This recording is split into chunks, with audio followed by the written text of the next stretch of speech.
Hello guys, welcome back to my channel. How are you? I hope you all are well. Today we are going to study the second chapter, Bringing Up Curry, and I'm having the book An Alien Hand, class 7. And let us start without wasting any time. Some key points are given here. Let us discuss first. Curry, a 5-month-old baby elephant, lives and grows up with his 9-year-old friend and keeper. जो करी है इसमें वो 5 month का baby elephant है और वो बड़ा होता है, रहता है जो 9 ईयर ओल्ड का जो उसका फ्रेंड होता है, जो उसको रखता है. ठीक है. करी डज नॉट ईट मच. करी ज़्यादा कुछ नहीं खाते. Just about 16 kilograms of delicious twigs a day. ठीक है. ट्विक्स क्या होता है? एक थिन ब्रांच होती है, जो पतली सी ब्रांच होती है उसको बोलते हैं. ठीक है. वो सिर्फ 16 किलोग्राम वो ट्विक्स खाता है. ठीक है. टहनियाँ खाता है. प्लेफुल एंड सेंसिटिव करी saves a boy from drowning. अब जो बड़ा मस्ती से भरा जो करी होता है हमारा, जो सेंसिटिव होता है, तो वो एक बच्चे की जान बचाता है. जो डूब रहा होता है, उस डूबते हुए बच्चे की जान बचाता है. ठीक है. तो अब ये हम करते हैं, तो यही की पॉइंट से रिलेटेड ये स्टोरी हो जाती है. तो करी the elephant was 5 months old when he was given to me to take care of. जो करी होता है, जो एलिफेंट होता है, वो 5 मंथ का बेबी होता है, बेबी एलिफेंट होता है. और जब उसको मतलब when he was given to me to take care of, मतलब मी कौन है यहाँ पे? नरेटर है. ठीक है. नरेटर को जब दिया जाता है उसकी देखभाल करने के लिए, तो जो नरेटर होता है वो आई वॉज 9 ईयर ओल्ड. तो नरेटर 9 ईयर का होता है और जो करी होता है वो 5 मंथ का होता है. आपको ध्यान रखना है. I could reach his back if I stood on tip toe. ठीक है. और वो कहते हैं कि मैं उसके बैक पे पहुंच जाता था अगर मैं अपने टिप टो तो पैरों के तलवे होते हैं उसके ऊपर खड़ा होता. तो he seem to remain that high for nearly 2 years. और 2 years तक ना वो सेम से ही दिखाई देते हैं, मतलब कि उनकी हाइट ज़्यादा मतलब बराबर ही होती है, इक्वली होती है. And we grew together. वो कहते हैं कि हम दोनों बराबर बड़े होते हैं. That is probably why I never found out just how tall he was. जैसे दोनों इकट्ठे बड़े हो रहे तो उन्हें पता नहीं चलता कि भाई उसकी हाइट कैसे बढ़ी है एकदम से, क्योंकि सेम उनका जो वो था बढ़ने का टाइम पीरियड वो सेम था. ही lived in a Pavilion. Pavilion क्या होता है? एक शेल्टर को बोलते हैं. ठीक है. जहाँ पे रहता है जो एलिफेंट होता है, अंडर ए थैश्ड रूफ. विच थैश्ड का मतलब क्या होता है? जो मटेरियल जिसे जो घास वगैरह से बनाते हैं या लीव्स वगैरह यूज़ करके जो बनाते हैं roof.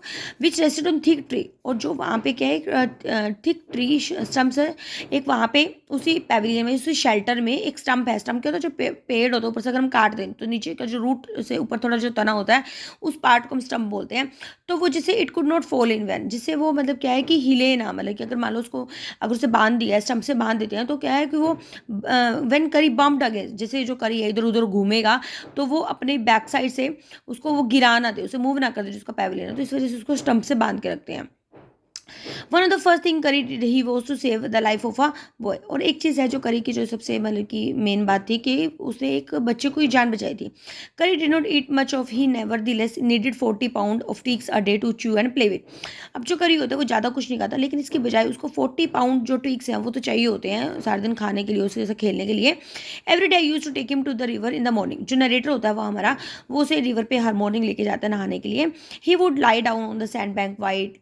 I rubbed him with the clean and sand of the river for an hour. और वो जब उसको किनारे बैंक मतलब रिवर पे लेके जाता है तो वो वहाँ पे बैठ जाता है सैंड के किनारे पे. एंड वो उसको फिर रब करता है, उसको क्लीन सैंड मतलब सैंड से ही उसको साफ करता है. उसको 1 घंटा लग जाता है साफ करते हुए. After that he would lie in the water for a long time. और उसके बाद क्या होता है, जब उसको साफ कर देता है तो वो 1 घंटा उसको वहाँ पे पानी में लेटा रहता है. On coming out his skin would be shining like ebony and he would scale.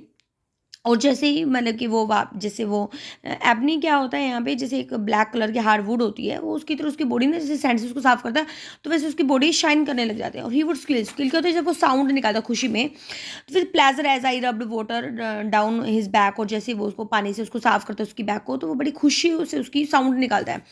And then I would take him by the ear. और जब फिर उसके बाद जो नरेटर होता है उसको कान से पकड़ उसको लेके आता है, क्योंकि जो यूजली क्या होता है एलिफेंट को गाइड करना है कैसे चलाना, वो ईयर से पकड़ के उसको बताते हैं. जैसे साइड टर्न करो तो उसी साइड उसका ईयर टर्न कर देते हैं, क्योंकि because the easiest way to read an elephant, क्योंकि एलिफेंट को कहीं लेके जाने के लिए सबसे आसान तरीका होता है.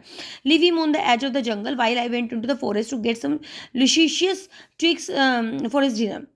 लुशियस क्या होता है, जो टेस्टी होता है, ठीक है, टेस्टी जो टहनी होती है, मतलब उसको क्या करता है कि जंगल में वो उसको एक किनारे पे छोड़ देता है, और वो जंगल में उसके लिए टहनी इकट्ठी करने के लिए, ताकि उसे डिनर उसको कलेक्ट कर पाए, तो वो चला जाता है और उसको वहाँ छोड़ देता है किसी किनारे पे.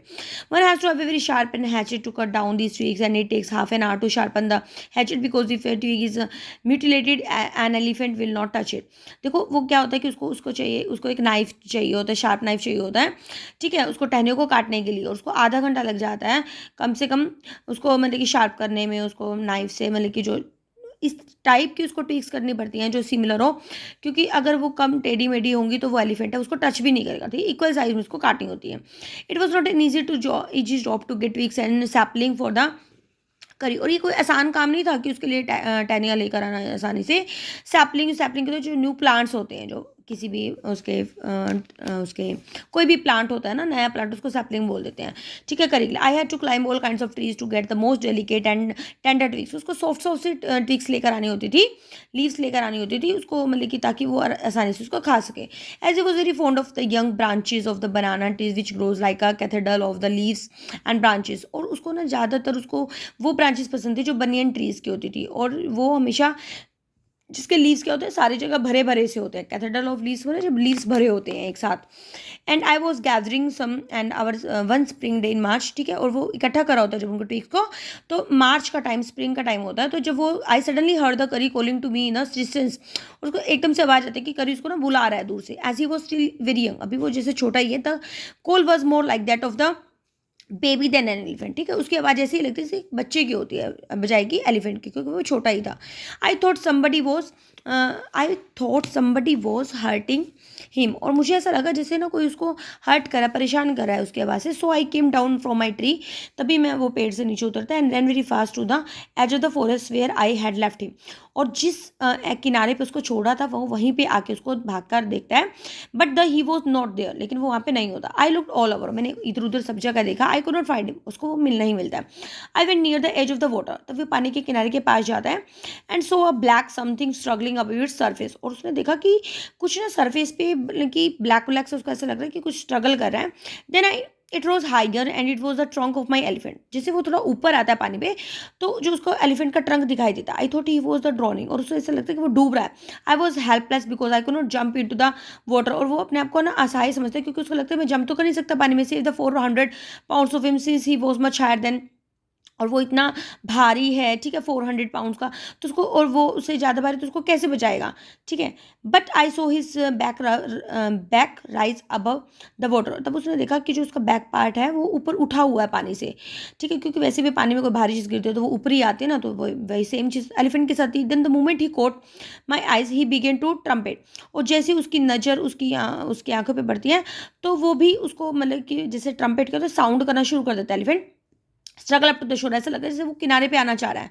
Then still trumpeting he pushed me into the water, और वो लगातार आवाज कर रहा होता है, तो ही पुश्ड मी, जैसे वो उसको देखते हुए आता है ना उसके पास, तो वो he pushed me into the water, तो जो एलिफेंट होता है वो उसको भी धक्का दे देता है पानी में. As I fell into the stream, और वैसे वो रिवर में कूद जाता है. I saw baby lying flat on the bottom of the river, जब जैसे वो रिवर में आता है तो उसने देखा कि एक छोटा सा बच्चा रिवर में लेटा हुआ है. He had sorry, he had not all together touch bottom but he was somewhat afloat, ठीक है, वो मतलब कि पूरी तरीके से प्रॉपर, जैसे जो रिवर है उसमें नीचे तक नहीं होता, अफ्लोट होता है, तैरा होता है. I came to the surface of the water to take my breath, फिर वो क्या करता है, सर्फेस पे एकदम से पानी के ऊपर आता है और वो सांस लेता है. देन देर करी वो स्टैंडिंग, जहाँ पे करी खड़ा होता है. His feet planted in the sand bank and his trunk stretched out like a hand waiting for mind. और फिर जैसे वो अपने पैरों को ना एकदम से जमा लेता है. सैंड क्या है, जैसे पानी में जो बेड, मतलब कि पानी में नीचे उस पर डेप्थ पे वो उसको अपने पैरों को जमा लेता है, ठीक है, और जो उसकी जो ट्रंक होती है उसको पकड़ लेती है, जैसे उसके हाथ से मतलब गिर ना जाए वो. And I dive down again, फिर वो दोबारा से डुबकी लगाता है एंड पुल द बॉय, और जो बेबी जो बचा होता है नीचे गिरता है उसको उठा लेता है, सर्फेस पे ले जाता है. Not being a good swimmer, लेकिन वो अच्छा स्विमर तो नहीं होता narrator. I could not swim assure, और उसको ऐसा लगता है कि मैं अब इसको किनारे पे कैसे लेके जाऊंगा. The slow current was already dragging me down. Slow current क्या है, जिससे पानी का जो बहाव होता है उसको पीछे की तरफ लेके जा रहा होता है. Seeing us drift by in a current, Curry, who was usually slow and ponderous, suddenly darted down like a hawk and came halfway into the water, and where I saw him stretch out his trunk again. और जैसे ही उस पानी का भाव उनको पीछे की तरफ लेके जाता है, तो करी होता है जो वो यूजली थोड़ा स्लो होता है, पॉन्डरस में आराम आराम से काम करता है, लेकिन अचानक से वो बहुत तेजी से आके उनको पकड़ लेता है, ठीक है, डार्टेड डाउन मतलब कि उनको एकदम से नीचे गिरने से बचा लेता है, लाइक अ हॉक, जैसे एकदम से चील आ जाती है, जैसे चील होता है पता नहीं लगता एकदम से आ जाती है, तो ऐसे वो एकदम से आ जाता है, लगता नहीं कि वो इतनी जल्दी आ जाएगा। केम हावे इनटू द वाटर एंड मतलब कि पानी में आधे तक आ जाता है, जहाँ पे उसने उसको वो पकड़ लेता है अपने ट्रंक से, उसको दोबारा पकड़ लेता है, जैसे आपको पिक्चर में भी दिख रहा है, right. I raise up my hand to catch it, और मैंने अपना हाथ उठाया उसको पकड़ने के लिए, नेट स्लिप, वो स्लिप हो रहा था। I found my self going under the water again, और वो उसको पकड़ नहीं पा रहा था, उसको ऐसा लगता है कि जैसे वो पानी में दोबारा से नीचे चला जाएगा। But the time I found that the water was not very deep, लेकिन जब मैंने देखा कि पानी बहुत ज़्यादा गहरा नहीं है, so I sink to the bottom of the river, doubled my feet under me and then suddenly kicked me the river bed and so shoot upward like an arrow। अब देखो उसने देखा कि जो पानी है ना वो ज़्यादा गहरा नहीं है, तो उसने अपने मतलब कि तो उसने वो क्या है पानी में नीचे की तरफ डूब जाता है, और जैसे पैर उसके नीचे लगता है ना तो और जोर से उसको अपने पैरों को लगाता है और सडनली ऊपर किक करता है, वो रिवर पे एकदम से ऊपर आता है, जैसे हम नीचे एकदम से जोर लगाएंगे तो ऊपर की तरफ आ जाते हैं। सो शोर अपवर्ड लाइक एन एरो की तरफ ऊपर आ जाता है, and in spite of the fact that holding I was holding the drawing boy with my hand, और जैसे ही हो रहा था वो उसने अपने जो बच्चा होता है उसको भी पकड़ा होता है जब वो कर रहा होता है। As my body rose above the water, जैसे उसकी बॉडी ऊपर आती है, I felt a lasso around my neck. Lasso क्या होता है, जैसे आपने देखा ना यहाँ पे इस पिक्चर में देखो, जो उसकी ट्रम्पेट उसको राउंड राउंड पकड़ लेती है रोप की तरह ना, तो वो लैसो होता है जैसे, ठीक है, तो उसको पकड़ा हुआ किसी नेक से। दिस फ्राइटन मी, और वो एकदम से डर जाता है। I thought some water animal was going to swallow me, उसको ऐसा लगा कि जैसे कोई ना वाटर एनिमल उसको खाने वाला है। आई हर्ड करी स्किलिंग, और फिर उसने करी की आवाज़ सुनाई देती है, and I knew it was his trunk, और फिर उसको पता लगा कि हाँ ये ना करी की ट्रंक ही होगी मेरे नेक के साइडों में। ही पुल्ड हिज अस बोथ अशोर, और जो करी होता है वो उन दोनों को किनारे तक ले आता। तो इस तरीके से जो करी होता है वो उनकी हेल्प करता है, नरेटर और उस बच्चे की। Now this is the second part of the story, so let us start with this। Curry was like a baby। अब करी क्या होता है, बच्चे की तरह होता है। He had to be trained to be Goa if you did not tell him when he was naughty। अब देखो उसको ना कोई भी, जैसे करी है बेबी है, लाइक बेबी की तरह है, तो उसको भी ट्रेन करना पड़ता है, जैसे हम बच्चे को है हर चीज़ सिखाते हैं, अगर हम बच्चे को नहीं सिखाएंगे तो वो नहीं सीखेगा, ठीक है। इस तरीके से एलिफेंट के साथ भी अगर हम कोई चीज़ सिखाते हैं तो उसको वो सिखानी पड़ती है, बिना सिखाए नहीं आती उसको, तो वो क्या होता है, वैसे तो शरारती है लेकिन उसकी शरारतें और ज़्यादा बढ़ जाएंगी अगर उसे ना सिखाएंगे। तो फॉर इंस्टांस एग्जाम्पल के तौर पे एक बात बताई गई है कि one day somebody gave him some banana sweet, कि उसे कोई ना बनाना देता है एक दिन, तो वेरी सुन बड़ी जल्दी ना उसका जो वो राइप बनानास के लिए लव डेवलप हो जाता है, ठीक है, उसको पसंद आने लग जाते हैं बनानास।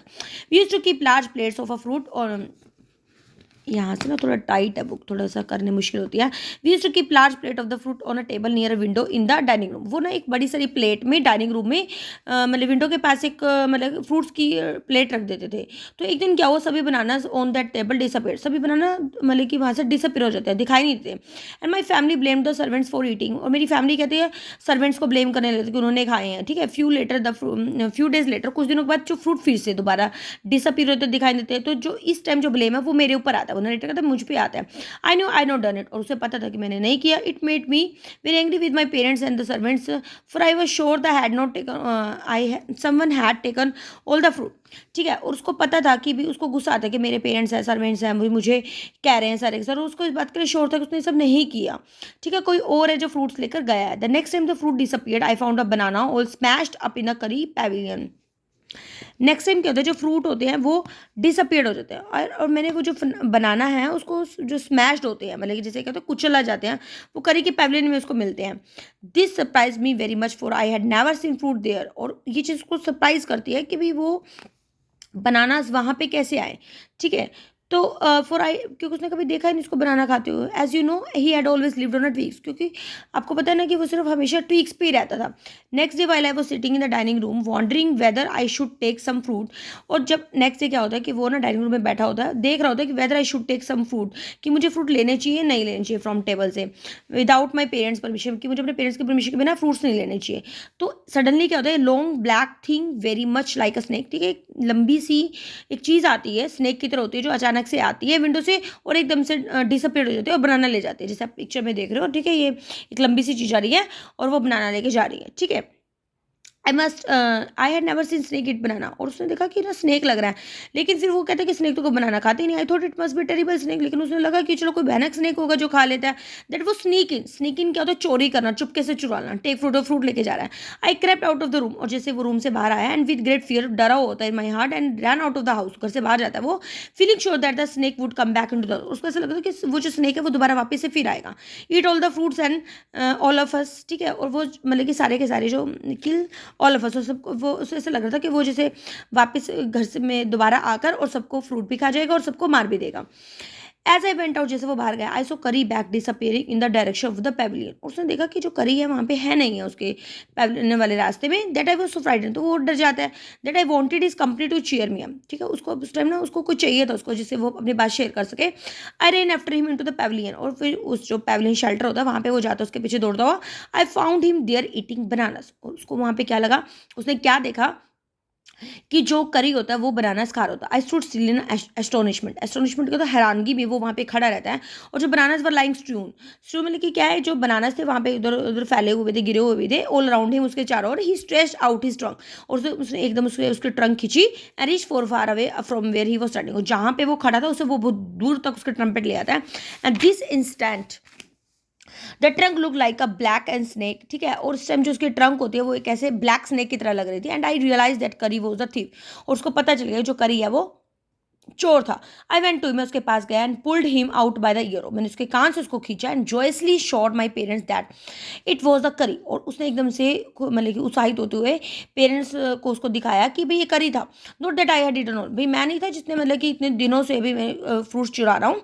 देन आई स्कॉल्डेड, तो मैंने उसको डांटा। For elephants understand words as well as the children, और बच्चे की तरह एलिफेंट भी समझते हैं कि उनको जो बात बोली जाती है। आई सेड टू, मैंने उसे बोला, next time I see you stealing fruit you will be whipped, कि अगर नेक्स्ट टाइम अगले टाइम अगर तुमने चुराया ना फ्रूट तो मैं तुम्हें मारूंगा, ठीक है, विप्ड चाबुक से मारना। He know that he were all angry with him, और उसे पता था कि सब मेरे से गुस्सा हो रहे हैं। इवन इज द सर्वेंट है, his pride was so injured, जो उसका जो प्राइड था मतलब उसको फील होता है, ठीक है। And that he never stole another thing from the dining room, अब उसने डिसाइड कर ली कि वो अब डाइनिंग रूम से कभी चीज़ें नहीं चुराएगा। एंड फ्रॉम देन ऑन, और तब से if anybody gave him any fruit, तब से कोई उसको फ्रूट भी देता था, he always squealed as if to thank them, तो वो एक साउंड निकालता था, ऐसा लगता था कि वो थैंक यू बोल रहा है। As elephant is willing to be punish for having done रो, ठीक है, जो एलिफेंट होते हैं उनको पनिश किया जाता है मतलब कि अगर वो गलत करे, but if you punish him without a reason, लेकिन देखो अगर उनकी गलती है तो वो मान लेते हैं, ठीक है, वो सीख जाते हैं, लेकिन उनकी गलती नहीं है बिना रीज़न के अगर आप उसको पनिश कर रहे हो तो एक टाइम ऐसा भी आता है कि आपको से वो बदला भी लेते हैं, ठीक है। तो अब हमारा क्या है, थर्ड पार्ट है स्टोरी का। इसमें क्या है कि जो एलिफेंट है must be taught when to sit down, जो एलिफेंट होते हैं उनको हमेशा जरूर सिखाना चाहिए कि कैसे बैठना है, व्हेन टू वो कैसे वॉक करना है, कैसे जल्दी जाना है, व्हेन टू गो स्लो, कब स्लो होना है। तो आप जब उसको सिखाओगे तो इन चीज़ों को बच्चे की तरह में सिखाना पड़ता है। अगर आप उसको बोलोगे धत, ठीक है, धत का मतलब होता है कि आप उसको ईयर के साथ खींच रहे हो, he will be gradually learn to sit down, तो वो जैसे आप उसको ईयर के साथ खींचोगे और धत बोलोगे तो वो बैठ बैठ जाएगा। एंड सिमिलरली इफ़ यू से माली पुल हिज ट्रंक फॉरवर्ड, और जैसे आप उसको माली बोलोगे और ट्रंक उसके आगे की तरफ खींचोगे तो he will gradually learn that it's a signal to walk, तो उसको पता लग जाएगा कि जब आपने उसको माली बोला और उसको मतलब कि आगे की तरफ उसकी जो ट्रंक है वो खींची है तो इसका मतलब उसको वॉक करना है। तो करी लर्न माली आफ्टर 3 लेसन्स, और करी ने ये माली जो वर्ड होता है वो 3 लेसन्स में सीखा, but it took him 3 weeks to learn that, लेकिन उसको ये धत धत मतलब बैठना उसने बहुत मतलब 3 वीक्स में सीखा। He was no good at sitting down, वो ज़्यादा अच्छा नहीं था बैठे में। And do you know why an elephant should be taught to sit down, क्या आपको पता है कि एलिफेंट को भी क्यों सिखाना चाहिए कि बैठ जाओ? बिकॉज ही ग्रोस टोलर, क्योंकि वो बहुत ज़्यादा बड़ा होता है, taller than you who take care of him, ठीक है, अब वो आपसे ज़्यादा बड़ा होगा तो कौन केयर करेगा उसकी। So that when he is 2 और 3 years ओल्ड, ठीक है, सो दैट जब वो मतलब कि 2 और 3 years का है तो हमें उसको सिखा देना चाहिए बैठना।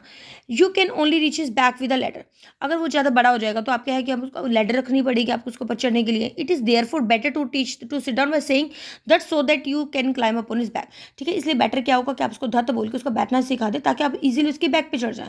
For who would want to carry a ladder around all the time, और देखो उस बैठने के लिए कौन उसके साथ साथ अपने साथ सीढ़ी लेकर घूमेगा, तो बेटर क्या है कि उसको हम बैठना सिखा दें। The most difficult thing to teach an elephant is the master call, अब सबसे डिफिकल्ट चीज़ क्या होती है उसको मास्टर कोल, मतलब धत और माली तो वो सीख जाता है, लेकिन सबसे डिफिकल्ट चीज़ क्या होता है मास्टर कोल। मास्टर कोल क्या होता है भाई, he generally take 5 years to learn it properly, उसको कितना टाइम लगता है, उसको 5 years लग जाता है सीखने में। The master call is a strange hissing and howling sound as if a snake and tiger were fighting each other. Master call का मतलब होता है कि ऐसी साउंड होती है जिसमें जो स्नेक होता है उसकी साउंड हिसिंग होती है, हाउलिंग, जैसे किसी डॉग या टाइगर की साउंड होती है उसको हाउलिंग बोलते हैं। तो वो जब आपस में लड़ रहे होते हैं तो वो वाली साउंड अगर उसको देंगे तो you have to make that kind of a noise in this ear. तो इस टाइप की हमें उसके ना कान में अगर आवाज़ करेंगे तो वो मतलब मास्टर कॉल होगी।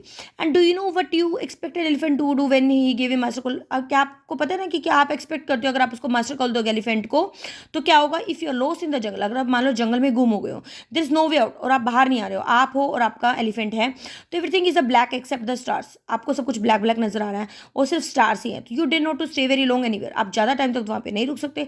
The only thing to do in this is give to master call. और एक चीज़ है जो आप कर सकते हो, आप अपने एलिफेंट को मास्टर कॉल दो और at once the elephant pulls down the tree, और एट वंस एकदम से जो एलिफेंट है वो क्या करेगा, उस ट्री को उखाड़ देगा, जैसे पिक्चर में जैसे उखाड़ रहा है, ठीक है, वो ट्री को उखाड़ देगा। Elephant pull down the tree in front of him, आपके सामने से स्ट्रंग को this frighten all the animal away, जैसे वो पेड़ को उखाड़ेगा तो जितने भी एनिमल्स होंगे आसपास वो डर के भाग जाएंगे। As the tree comes crashing down, जितने भी ट्रीज उसके सामने आएंगे तो मंकीज वेक, जो मंकी है वो भी उड़ जाएंगे अपनी नींद से, जैसे मंकीज वगैरह ट्रीज पे ही रहते हैं ना, तो अगर पेड़ को उखाड़ेंगे तो मंकी भी नेचुरल सी बात है वहाँ से चले जाएंगे, रन अवे, फिर उस ब्रांच से दूसरी ब्रांच पे चले जाएंगे, ठीक है। You can see them in the moon light, और आप ये सब क्या है, मून लाइट में देख सकते हो ये सब।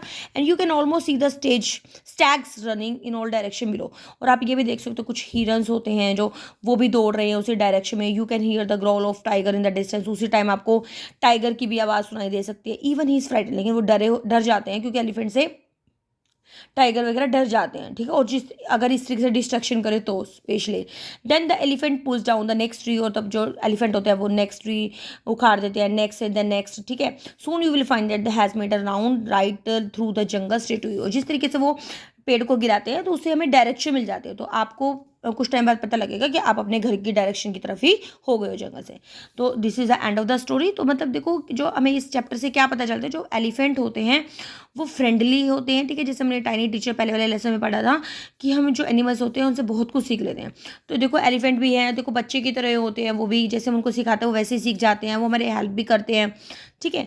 तो आपको वीडियो थोड़ी सी भी अगर अच्छी लगे तो प्लीज़ लाइक करना ना भूलें। तो मिलते हैं एक नए टॉपिक में, एक नए टॉपिक के साथ एक नई वीडियो में। Bye bye.